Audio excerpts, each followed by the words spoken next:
नरेंद्र मोदी अपने मित्र गौतम अडानी को फायदा पहुंचाने के लिए किस हद तक जा सकते हैं, किस तरह से नियम कानून बदल सकते हैं, इस देश की राष्ट्रीय सुरक्षा के साथ भी खिलवाड़ करने को तैयार हैं। अगर आप इसका कच्चा चिट्ठा और सच सुनना चाहते हैं तो आगे की बातें जरूर सुन लीजिएगा, क्योंकि असलियत यह है कि राष्ट्रीय सुरक्षा और बॉर्डर सिक्योरिटी को मद्देनजर रखते हुए भारत पाक बॉर्डर से 10 किलोमीटर तक की दूरी पर जो मौजूदा गांव और सड़कें हैं उनको छोड़ के कोई बड़ा निर्माण नहीं हो सकता है।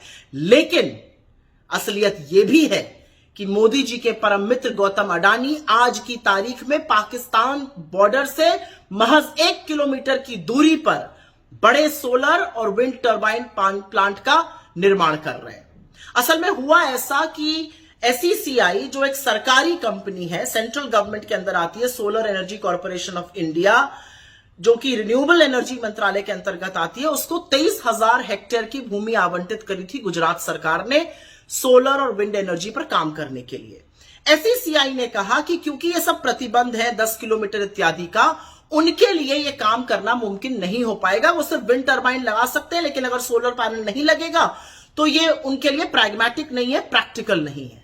बस फिर क्या था, गुजरात से चिट्ठी लिखनी शुरू हुई प्रधानमंत्री कार्यालय पर और बोला गया कि रक्षा मंत्रालय से मिलकर इस मुद्दे को उठाया जाए और इसका समाधान निकाला जाए। अप्रैल 2023 की यह बात है। 21 अप्रैल 2023 को एक बड़ी बैठक बुलाई गई दिल्ली में, जिसमें कि गुजरात के अधिकारी आए, न्यू एंड रिन्यूएबल एनर्जी मंत्रालय के लोग आए, एसईसीआई के लोग आए और मिलिट्री ऑपरेशंस के डायरेक्टर जनरल तक उसमें उन्होंने भाग लिया।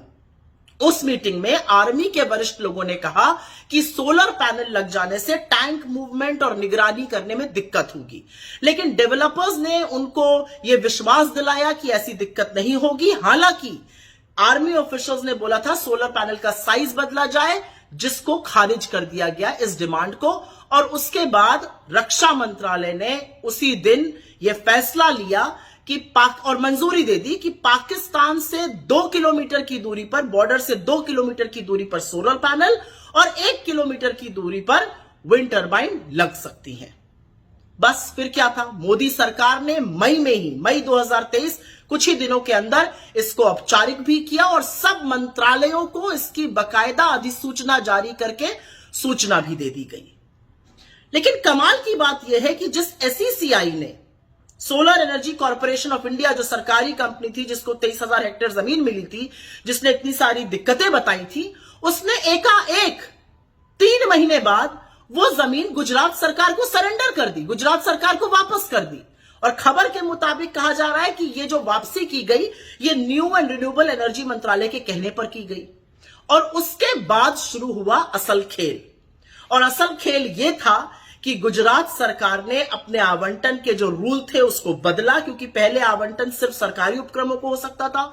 उन रूल्स को बदला गया और जमीन कहां पहुंची ये तो आप जानते ही हैं, आपका 4 साल का बच्चा भी बताएगा। जमीन पहुंची गौतम अडानी के हाथों में। तो ये सारा षड्यंत्र, ये सारी साजिश रची गई कि अंततोगत्वा जमीन किसी तरह से गौतम अडानी के हाथों पर चल जाए।